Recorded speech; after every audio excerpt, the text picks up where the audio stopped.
Alright, I've been very objective regarding the Xbox Series X and PlayStation 5, and I've been giving Microsoft a lot of credit. I think they're doing a lot of things right. I think their investment into Xbox Game Pass is something that will pay off ultimately. And I think this console war, whatever you want to call it, is going to be a lot tighter than this last generation or this generation we're currently in, just because this generation was such a blowout. However, news came out yesterday, and honestly, I read a comment before I even was exposed to the news myself. Halo Infinite was delayed, and it was just a comment that said Halo Infinite delayed, and I'm like, this dude's memeing, but I have to look it up. I have to see, is this actually true? I was like, no way is Halo Infinite delayed. Then I look it up, Halo Infinite is in fact delayed. Boy, oh boy, there is so much to talk about in regards to this. Alright, first of all, this was Microsoft's game for the Xbox Series X. Yes, it's going to be on the Xbox One, but you need that marquee game attached to the release of the Series X. And oh my god, this delay is devastating because the Series X at this point has not been delayed. I don't know if it's the best idea to go forward with the release of the Series X without Halo Infinite by its side, but guys, we are literally talking about Halo Infinite was the big showcase game at this Xbox game event, and now it's delayed. All the luster on the Series X at this point, a lot of it, I won't say all of it, a lot of it has been removed, and I already saw people going on social media and saying Halo Infinite looks terrible, this looks like a PS4 game, this looks like a PS3 game. Whatever, I thought it was okay, and Halo is still a brand that has a lot of name value and a lot of cachet, and people are gonna get inherently excited because it's Halo at the end of the day.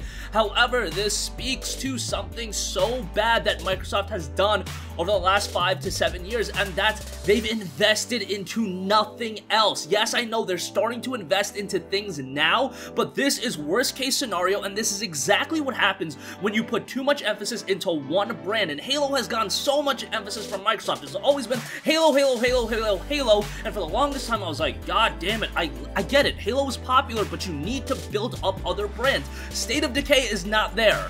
Gears of War has fallen off like crazy, and then you contrast it to, you know, Sony. I can say whatever I want with The Last of Us, but they have Last of Us, they have Uncharted, they have Sly Cooper, they have Ratchet & Clank, they have Jak and Daxter if they want to bring that back, they have Infamous, they have this wealth and history of IPs that they can dig into whenever they want and be like, okay, something's getting a little bit stale here, let's make something else. With 343, no disrespect to them, it's been Halo, and Microsoft in general, Halo.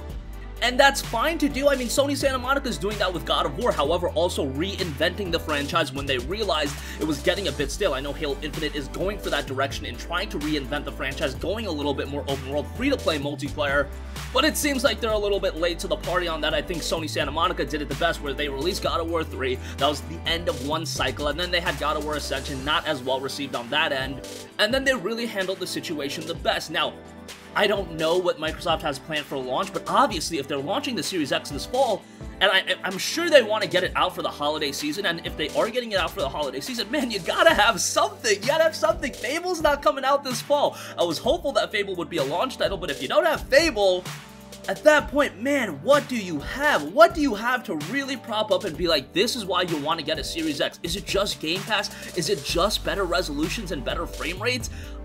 Yeah, I get Halo Infinite is going to be on the X1, so maybe the luster wasn't there for a lot of you guys, but I imagine that Microsoft would have heavily promoted it as an Xbox Series X title, and you need that marquee game. You just need that marquee game on day one. What if PS4 came out, and I dog on the PS4 launch lineup all the time, and I'm allowed to do that because I bought the PlayStation 4 day one. Along with that PlayStation 4, I had 10 McChickens from McDonald's, and I ate the entire 10 McChickens that day while I was playing Assassin's Creed 4, Black Flag, and Killzone Shadowfall. But on to the point, what if Sony did not have Killzone Shadowfall day one with the PlayStation 4? I know what you guys feel about Killzone Shadowfall. I am with you. It's not the best game, but that was bar none the biggest game they had at launch, and it was a showcase. It was a pinpoint that we are in the next generation. Right now, what is the Series X? What about it signals that we are in the next generation? It can be more powerful, but we've said it over and over again, guys. It comes down to the IPs. It comes down to compelling experiences. And I know a lot of you guys meme on Halo, you're like, Halo's lame, and I'm okay with Halo sticking around. It's just that Microsoft has not invested into other IPs, and now this is the repercussion. I know that Phil Spencer has been doing that. Look, Avowed's in the work, Fable's in the works, but they didn't invest at all for a long time, and this was gonna be the worst case scenario. What happens when Halo Infinite does require a delay, and that is the big thing that you invest everything into? Well, then it's gonna be disaster. If Sony announces a delay, okay, it's not the greatest. Ghost of Tsushima got delayed. It was a hotly anticipated game, but they got a billion other IPs. They've been releasing games. They know what's up.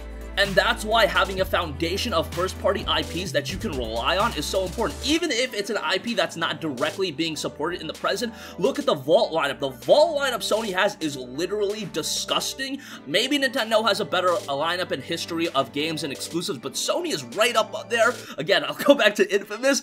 At any point, if whatever Sucker Punch is doing gets a little bit stale, Infamous would be fresh right now. And that's because they put the brand investment, they invested into these IPs, and I'm sorry, Microsoft seemingly just never did that. Quantum Break was not an IP they could build off of. You know, I can talk about a lot of other games. State of Decay is not there yet. I like what I'm seeing out of State of Decay 3, but that's not that IP you can really rely on as the star headlining game. It's good as a supplementary game, much like what Knack was supposed to be with the PlayStation 4 before Knack was a train wreck.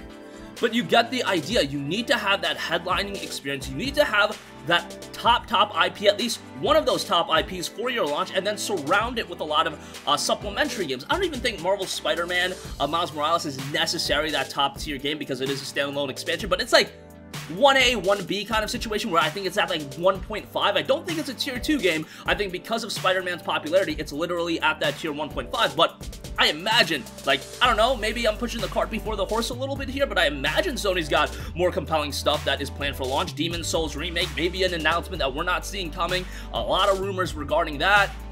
But man, even if you're talking about a $100 price differential, and I still think the Series X will sell well just because initial console releases are always going to have a little bit of buzz unless you're the Wii U. I think it's going to sell well, but even with a price differential, man, we talk about it over and over again. It comes down to the games, the video games. And if you're talking about Halo Infinite being delayed, I'm just left looking at the Series X thinking, oh my god, this is like free, absolutely free for Sony. They could price it $50 to $100 more, and they are still gonna win out very much, especially if they have all these third-party deals, especially if they're gonna be lining it up with a quality first-party lineup, unless we get into this alternate reality where, like, both launch lineups are just absolute garbage, and Sony just launches with Miles Morales Spider-Man, and that's the only game, and even that, like, even if it's just that, thinking about all the hypothetical games Microsoft has under their sleeve, based on what's announced right now, what can they put on launch that's that compelling? Maybe they have some secret game in development, maybe there's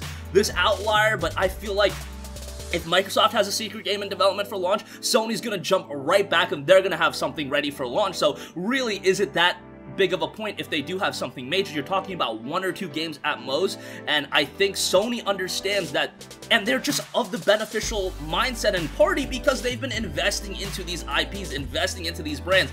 Microsoft is Gears, Forza, Halo, and I loved Gears 5, I loved Forza Horizon 4, but man, they really needed to establish new IPs that they could build off of for a long time, and I feel like failure to do so is really gonna bite them in the butt right now. But maybe I'm wrong, maybe they'll still do amazingly well. Just thinking about it from a hypothetical standpoint, not having Halo on launch day is just so huge, so huge. But let me know what you guys think in the comment section down below. Thanks for watching. If you guys have a request for a future video, comments as well. Thank you and goodbye.